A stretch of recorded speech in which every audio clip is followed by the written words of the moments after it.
Bloodhound Q50 documentary. Bloodhound Q50 went from the streets of Chicago to becoming one of the most talked-about names in the drill scene. But behind the beats and bars is a story filled with pain, legal battles, and street rumors. This is the rise of Bloodhound Q50. Chapter 1: Early Life.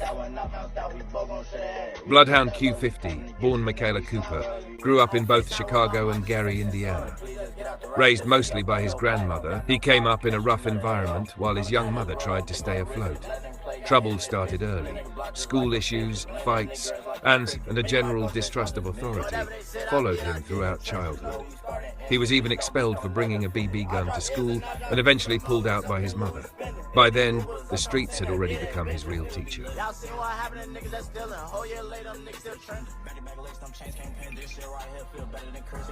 By the end of 2024, Bloodhound Q50 was sentenced to 1 year in Cook County Jail after getting caught with a Glock modified with a switch, a device that turned the weapon fully automatic.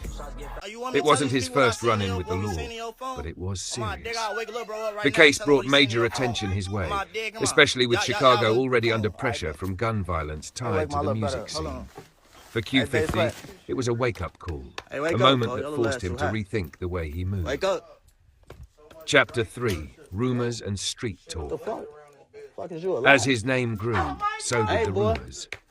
Q50 became the center of online drama, everything from beefs to rumors about being shot, locked up, or even dead. But in interviews like his sit-down with Vlad TV, Q50 cleared the air. He spoke on surviving real-life situations, losing close people to violence, and how the streets will always talk, even when the facts don't match the story. Chapter 4: Rise to Fame. The loss of his cousin and fellow rapper Bloodhound Lil Jeff lit a fire in him. From there, Q50 dropped raw, unfiltered music that caught the attention of underground fans and industry insiders alike. His sound, pain-filled, aggressive, and honest, stood out. He worked with names like Lil Che and has hinted at collabs with Polo G and NBA Youngboy. What made Q50 different was that nothing about him felt fake.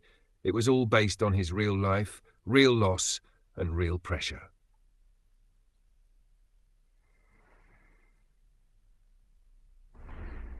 Bloodhound Q50 is still on the come-up. He's not a household name yet, but he's right on the edge.